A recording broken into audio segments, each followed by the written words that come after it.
आंतरिक शांति मिले सारे मिटे जगतलाय। शांति मिले ત્યારે મીટે જગતલાય। વર્તમાને જીનેશ્વર સિમંદર સ્વામી, વર્તમાને જીનેશ્વર સિમંદર સ્વામી। દૈવલોકી રક્ષણ પ્રતિષ્ઠિત મૂર્તિને, દૈવલોકી રક્ષણ પ્રતિષ્ઠિત મૂર્તિને, દેરાસર ને મંદિર પમાડે જો વીરતીને, દેરાસર ને મંદિર પમાડે જો વીરતીને। સિમંદરી લક્ષ સાથે નમસ્કારો ત્રિમંત્રો, સિમંદરી લક્ષ સાથે નમસ્કારો ત્રિમંત્રો। પંચ પરમેષ્ઠી પદ જાતમાં જ નિમંત્રો, પંચ પરમેષ્ઠી પદ જાતમાં જ નિમંત્રો।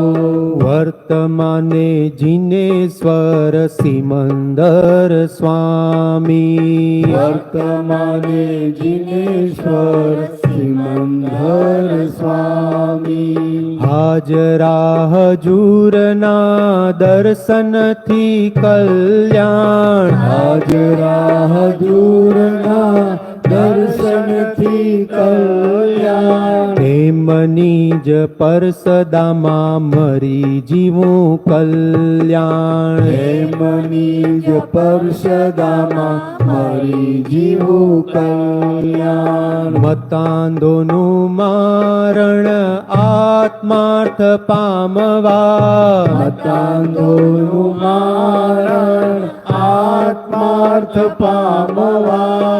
કામરેજ સંકુલે મુક્તિ સુખ ચાખવા, કામરેજ સંકુલે મુક્તિ સુખ ચાખવા। વર્તમાને જીનેશ્વર સિમંદર સ્વામી, વર્તમાને જીનેશ્વર સિમંદર સ્વામી। હેલ્પફુલ થાય એ જ ભગવાન હાજર, હેલ્પફુલ થાય એ જ ભગવાન હાજર। પ્રકૃષ્ટ પ્રાર્થનાથી મોક્ષ વર્તે અંદર, પ્રકૃષ્ટ પ્રાર્થનાથી મોક્ષ વર્તે અંદર। ઊંચ નીચ પક્ષ ભેદ દેખીતા છે સંસારી, ઊંચ નીચ પક્ષ ભેદ દેખીતા છે સંસારી। ભગવાન અપક્ષ ચોખ્ખા સંસારી, ભગવાન અપક્ષ ચોખ્ખા અસંસારી। વર્તમાને જીનેશ્વર સિમંદર સ્વામી, વર્તમાને જીનેશ્વર સિમંદર સ્વામી। એમની જ નિશ્રામાં એક સરખા આત્મા, એમની જ નિશ્રામાં એક સરખા આત્મા। સમજીને સમાનારા થાય પરમાત્મા, સમજીને સમાનારા થાય પરમાત્મા। મતભેદ મતાર્થોને મિટાવે તે મહાસત્ય, મતભેદ મતાર્થોને મિટાવે તે મહાસત્ય। ઝઘડા જે નિવારે તે જ વાણી પરમ સત, ઝઘડા નિવારે તે જ વાણી પરમ સત। વર્તમાને જીનેશ્વર સિમંદર સ્વામી, વર્તમાને જીનેશ્વર સિમંદર સ્વામી। સ્વનું અમી જરે તેનું નામ સ્વામી. સ્વનું અમી જરે તેનું નામ સ્વામી. વર્તમાને જિનેશ્વર સિમંદર સ્વામી. વર્તમાને જિનેશ્વર સિમંદર સ્વામી. સિમંદર સ્વામી. સિમંદર સ્વામી. જય સચ્ચિદાનંદ.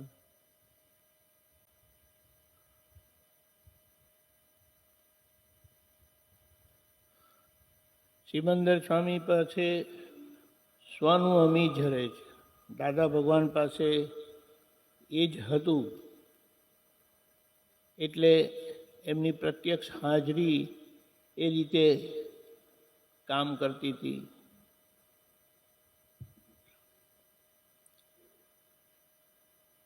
પર વસ્તુ એટલે આ મન વચન કાયા, એ તો રાગ દ્વેષનું જ પરિણામ છે ને, અજ્ઞાનનું જ પરિણામ છે. એટલે જ્યાં સુધી એમાં કંઈ પણ ખામીઓ છે તો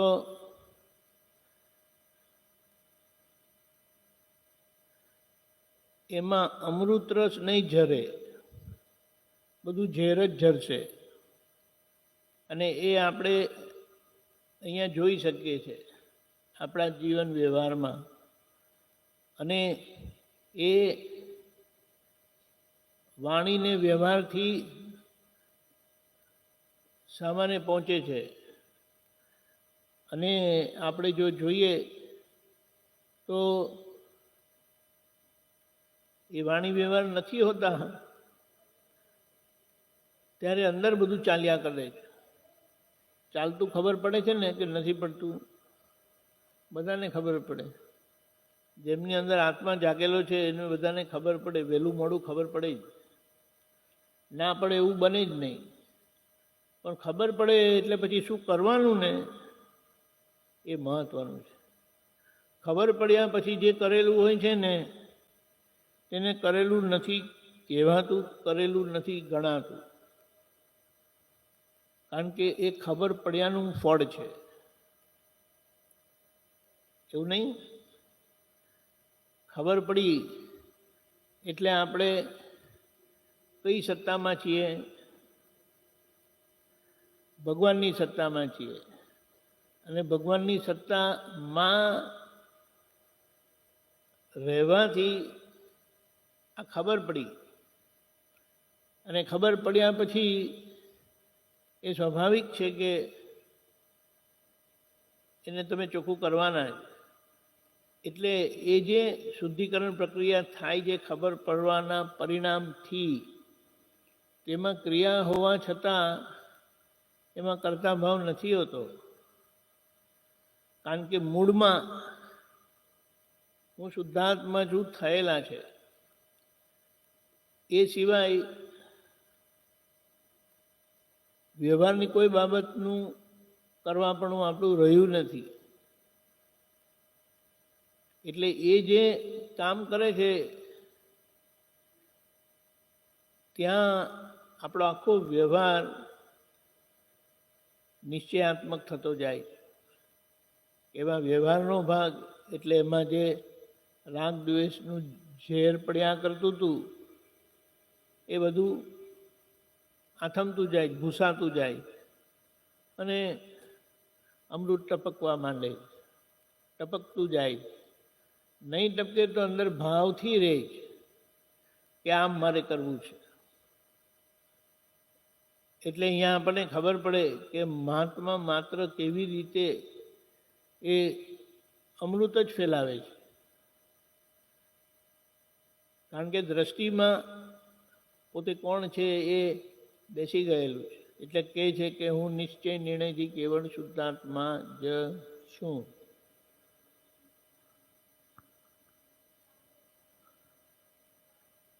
બોલો. એટલે જે ભાવ જે હવે કહે છે ને કે પહેલાંનું બધું દેખાય છે, હવે ખબર પડે છે, તો ખબરના ભાગમાં સાફ સફાઈમાં વચ્ચે ભાવ 9 કલમના હિસાબે મુકાય છે આપણાથી 9 કલમના હિસાબે શું 9 કલમ મુકાય છે, ભાવ આપણો ભાવ એ પ્રમાણે મુકાય છે અત્યારે. શું કરાય છે? ગૂંથાય છે. હા, એટલે એ ભાવ સ્વરૂપે છે 9 કલમ અત્યારે જે કરીએ છીએ એને આપણે ભાવ કહીએ, પણ સ્વભાવમાં આવ્યા પછી ભાવાભાવ નથી. હા એ એક પ્રકારની આપણે એમ કહીએ કે આપણી ઈચ્છા થઈ ગઈ છે કે આમ હોવું જોઈએ. કરેક્ટ. ભાવ એ ખરેખર જોવા જાય તો જ્યાં કર્મબદ્ધની ભૂમિકા છે, ભાવ કર્મને લાગુ પડે છે. આપણે કહીએ ભાવ, પણ આ શું છે કે દાદા પાસે આપણને મળેલી વસ્તુ છે, અને એ લક્ષ્ય કયું છે, હેતુ કયો છે કે આપણો વ્યવહાર બધો નિશ્ચયાત્મક થતો જાય. કે આપણો વ્યવહાર નિશ્ચયાત્મક થવો એટલે કે નિશ્ચયનું પ્રમાણ આપતો વ્યવહાર. બાકી વ્યવહાર તો વ્યવહાર જ છે, પણ એક વ્યવહાર નિશ્ચયનું પ્રમાણ આપે છે અને એક વ્યવહાર વ્યવહારનું જ પ્રમાણ આપે છે. બોલો. અને આપણને એ પ્રાપ્ત થયેલું છે ને, મહાત્મા માત્રને, એ બોલે કે ના બોલે, કરે કે ના કરે, એમાં જ છે. ખબર પડે ને જાગ્રત રહીને કરે તો એમને વિશેષ લાભ મળે છે. અને એ જે જાગ્રત રહીને જે થાય છે ને, તેમાં એક ચારિત્ર ખુલ્લું થાય છે. અને એ ચારિત્ર પોતાને પણ લાભદાયી છે ને બીજાને પણ લાભદાયી છે. કારણ કે ચારિત્રનો મતલબ દ્રષ્ટિ પામેલા એ દ્રષ્ટિએ કરીને હવે પોતે જુએ છે, એ દ્રષ્ટિને વાપરે છે, એ દ્રષ્ટિથી જીવે છે, એમ કહીએ તો ચાલે. બોલો. એટલે હવે કોઈ મહાત્માને ઊંઘ આવતી હોય ને બેઠા બેઠા ઊંઘીએ જાય ખરા, પણ અંદર એમને શું છે, હું શુદ્ધાત્મા છું. એટલે આપણે કોઈ વિકલ્પ કરવાની જરૂરત નથી. આજના સંજોગોને કઈ કઈ રીતે લોકોને દબાણ આવતું હોય ને ઝપકી આવી જતી હોય, પણ આ તો વાત સમજી જવાની કે આ જે સ્વનું અમી ઝરે એનું નામ સ્વામી, એ અમી રસ આપણો ઝરતો જાય છે. જેમ જેમ આજ્ઞામાં રહીએ છીએ, જેમ જેમ શુદ્ધાત્મા દ્રષ્ટિનો ઉપયોગ થાય છે, એટલે શુદ્ધ ઉપયોગથી રહેતા જાય છે.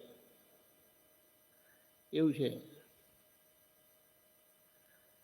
નીરુબેન, તમારા કોક આયા છે બધા? અચ્છા, હવે તો અમે તમારા નથી.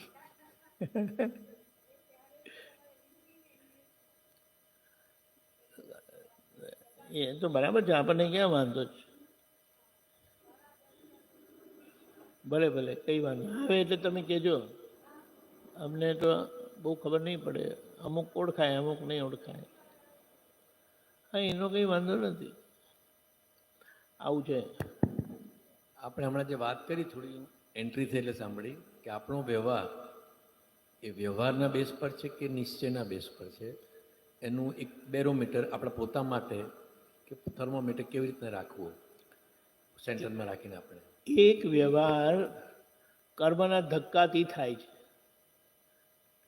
એમાં કોઈને કોઈ પ્રકારે રાગ દ્વેષ છે જ. બીજો વ્યવહાર જે છે તે જાગૃતિના પરિણામે થાય છે, એમાં રાગદ્વેષ નથી. બરાબર, એ તો સમજાય વાત છે. એટલે ધક્કાના ભાગમાં પોતે જેટલા જાગ્રત રહી છે ને, તેટલું ધક્કાનો અમલ રહેતો નથી. અને ધક્કાની પાછળ પાછળ આ જાગૃતિનો વ્યવહાર કામ કરી જાય. એટલે એ વ્યવહાર ખાલી થતો જાય છે, ધક્કાનો વ્યવહાર, અને આ વ્યવહાર એસ્ટેબ્લિશ થતો જાય, પ્રસ્થાપિત થતો જાય. એટલે દાદા કહે કે અમે આ બધું કરતાં કરતાં અમે 4 ડિગ્રીનું જ બાકી રહેલું છે. બોલો, 4 ડિગ્રીનું તે પણ એ કેટલું છે તો કે કલ્યાણ હેતુવાળું છે, એમાં રાગદ્વેષ નથી. પણ વિતરાગ થવા માટે એ પણ એમના માટે બાધક છે. એટલે એની દવા કર્યા કરતા હતા. આપણો તો વ્યવહાર આજે એટલો નથી બધો, એટલે પ્રતિક્રમણ ખૂબ માંગે છે. અને અક્રમના પ્રતિક્રમણથી કર્મ ધોવાય છે, ભૂસાય છે, વ્યવહાર ભૂસાતો જાય છે. એટલે આ બધો વ્યવહારાત્મક વ્યવહાર બધો. નિશ્ચયાત્મક વ્યવહાર પ્રસ્થાપિત થયેલો જીવાતો જાય છે. એ જીવવાના ભાગમાં આપણને એ ધક્કાના ભાગનું પરિણામ અસર કરે, પણ પાછળ પાછળ અમી ઝરે છે, એનો પરમાનંદનો સ્વાદ આવે છે. કારણ કે આ ભૂલ પકડાય છે, ભૂલ સમજાય છે, ભૂલ ધોવાય છે જબરજસ્ત. અને એ જેટલું ધોવાતું જાય છે તેવું વ્યવહાર હોવા છતાં આપણે દાદા સ્વરૂપે જીવતા જઈએ છીએ. દાદા સ્વરૂપે જીવવું એટલે અંદરથી વિતરાગ ભાવ ખુલ્લો થતો જાય એટલે બહારથી પ્રેમ સ્વરૂપ થતા જઈએ છીએ. કારણ કે બહારના ભાગમાં જે પ્રતિક્રમણ થાય છે ને તે આપણને પ્રેમ સ્વરૂપ બનાવતું જાય છે.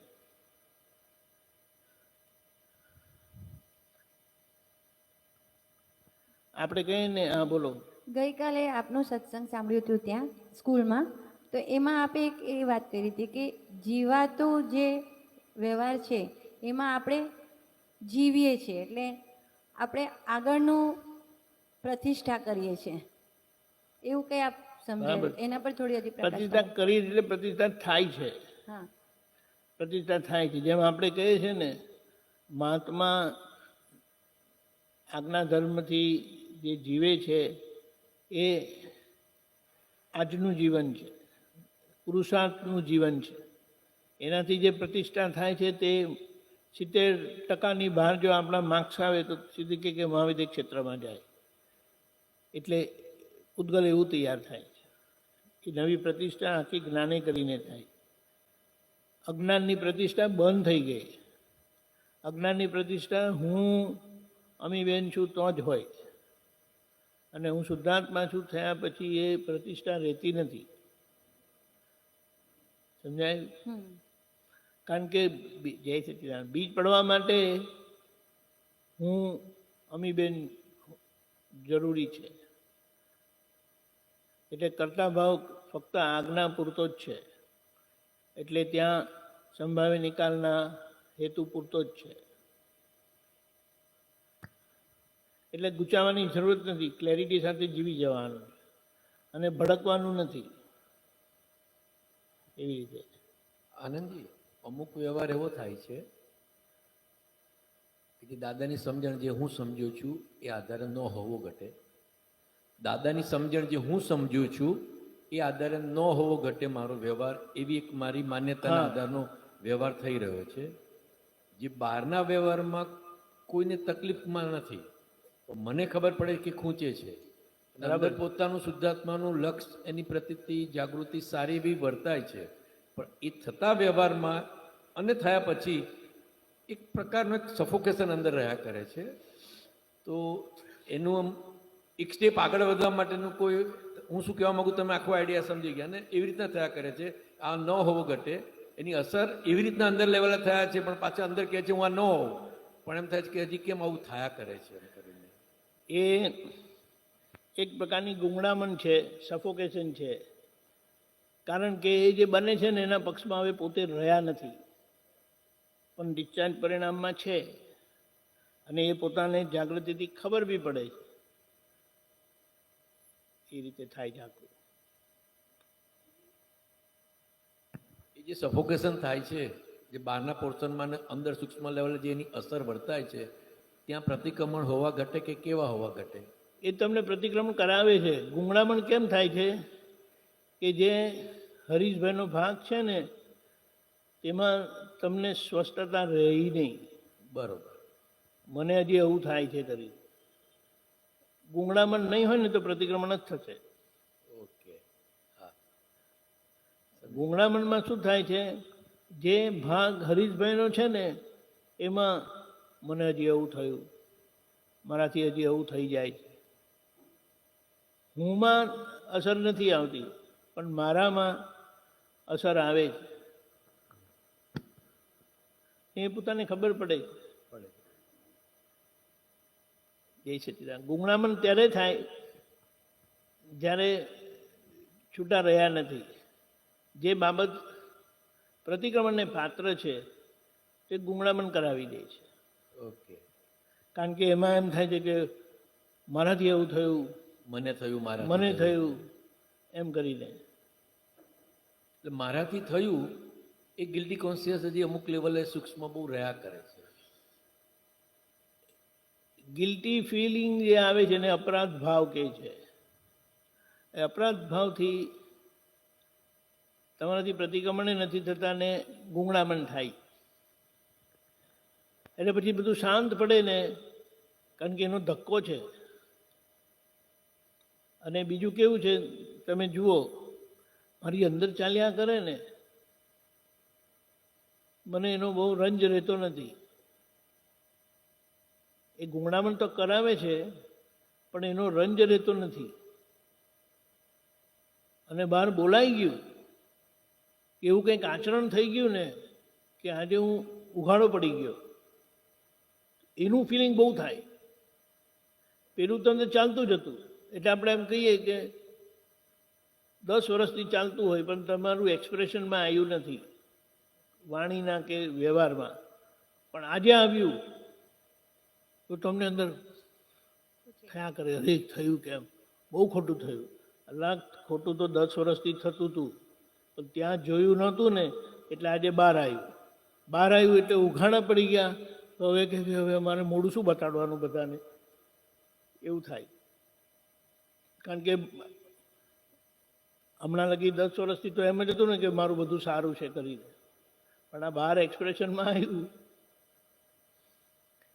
એટલે અંદર થતાં એને ચોખ્ખું કરી દીધું ને, તો બહાર થવાનો વારો આવે નહીં.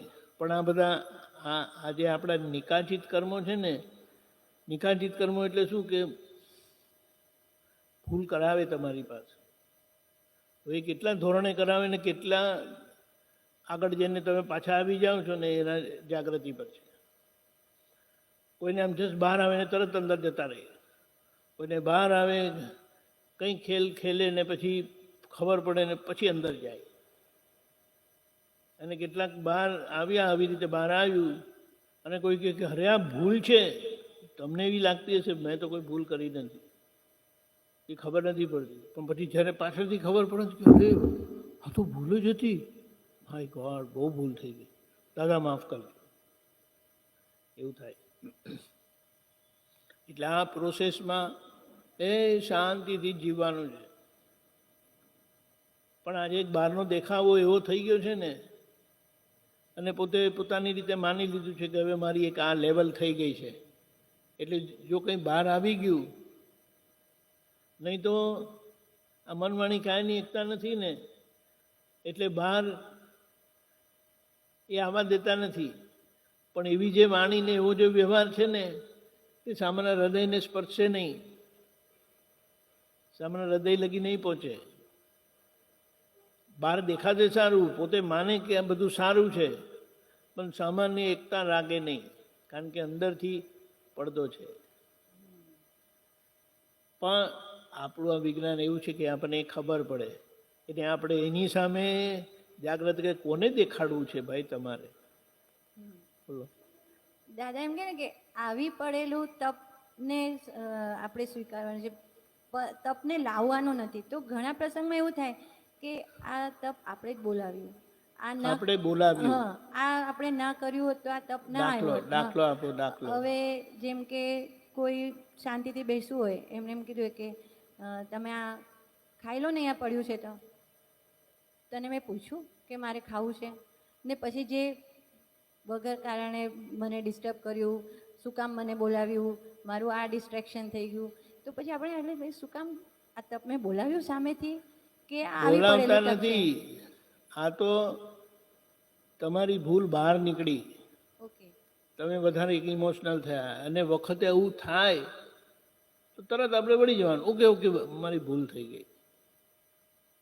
એટલે પછી ઉપરથી આપણે એનું જસ્ટિફિકેશન આપીએ કે મેં તમને કેમ કીધું આ ખાવ કરીને, કે આમ કરો કરીને. હા એટલે એમાં પછી વધારે ખેંચાખેંચી થાય. હા કોઈ આપણને રેડ વાવટો ધરે ને એટલે એ એમ જ કહે છે કે તમે પાછા વળો, આપણે પાછા વળી જવાનું. કરેક્ટ. અને ઉપરથી એને સાબિત કરવા જઈએ તો વધારે પછી ફ્રિક્શન થાય. ઘરના વ્યવહારમાં તો આ ડગલે ને પગલે થયા જ કરે. અને રાઈટ મનાયેલું છે, રાઈટ મારો હક છે કરીને. અને પછી કહે કે મેં તો બહુ સામાન્ય ભાવે કીધું, તમને કેમ ખોટું લાગી ગયું, તમે ખોટું લઈ લીધું એમ. મારા મનમાં એવું કશું હતું નહીં, તમારા મનમાં હતું નહીં, ચાલો માન્ય રાખે તો પણ સામાન્ય પહોંચ્યું તો શું થયું? સામાન્ય અસર થઈ ને, હા. માટે કશે ભૂલ હતી જ. ભૂલ હતી. કરેક્ટ. આપણે કહીએ ને કે દાદાએ આપણને વિતરાગ થવાના માર્ગમાં ઝીણી ઝીણી ઝીણી ઝીણી બાબતો પણ એટલી બધી ખુલ્લી કરેલી છે. એક સ્પંદન, એમના વચનો તો એવા નીકળેલા છે પાછા. સ્પંદન માત્ર પ્રતિક્રમણ માંગે, બોલ માત્ર પ્રતિક્રમણ માંગે. બોલ. એટલે હવે આપણે બિહારી આનંદજી